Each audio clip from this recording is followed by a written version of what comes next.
presidential candidate of the Labour Party, LP, Peter Obi said he has never violated any law in relation to his alleged detention by the UK Immigration Service. Obi's comment comes following his detention at the London's Heathrow Airport by UK immigration early April. The former governor of Anambra said he has lived all his life in the most law-abiding manner, and he will never knowingly break any law. ONI was detained and questioned for a duplication offence, which suggested that someone has been impersonating him in London.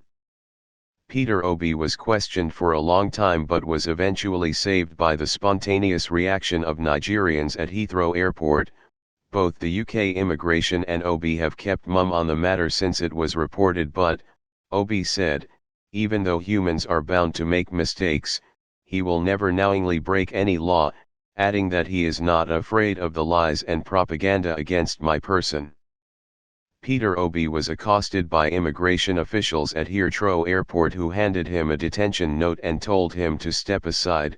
In a statement issued Wednesday by the head, Obi Daddy Media, Darren Anafarde said the LP presidential candidate in the February 25 presidential poll arrived at the Heathrow Airport in London from Nigeria on Good Friday, April 7, 2023, and joined the queue for the necessary airport protocols when he was accosted by immigration officials who handed him a detention note and told him to step aside.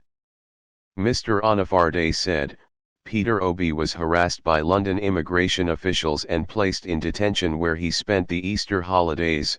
He was questioned for a long time and it was very strange for a man who lived for over a decade in that country, the statement said. The high implication of the offence is that the impersonator could be committing all kinds of weighty crimes and other dubious acts, and it would be recorded in Obi's name. Since the impersonator is still at large, the scenario is unimaginable, as Peter Obi could be implicated in a series of forbidden acts and even be framed in a manner that could be a huge embarrassment to him, his family, his party, the obedient movement, and Nigeria, where he currently and remains the conscience of the people.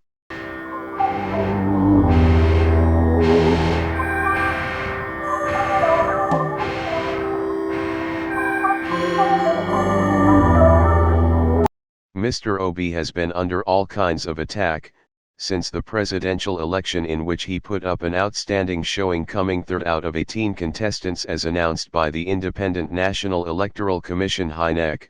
Peter Obi came third in the February 25 election, but he, and Atiku Abubakar of the PDP, who came second, are challenging the victory of Bola Tinubu of the ruling APC. The LP presidential flag bearer and supporters have come under attacks and criticisms for claiming he won the election without providing concrete evidence.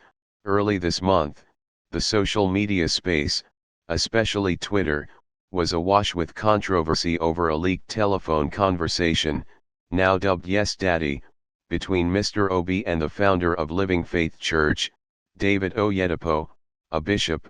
In the audio clip, Petty Obi was heard asking Mr. Oyedepo to help spread his campaign message to Christians in the southwest and parts of north central. Ahead of the presidential election, critics of Mr. Obi have accused him of playing politics of ethnicity and religion, which he lost but has challenged in court. Obi denied playing politics of religion and ethnicity and asked his critics to provide evidence. The leaked file appears to have substantiated the position of the critics. However, Peter Obi and his party's presidential campaign council described the leaked audio of the conversation between him and the cleric as faked and doctored, and that appropriate legal actions would be taken against People's Gazette, an online newspaper that first released the audio. Within this period, the LP claimed Mr. Obi has been under pressure to leave the country or face the prospect of being arrested on false charges of inciting insurrection in the country.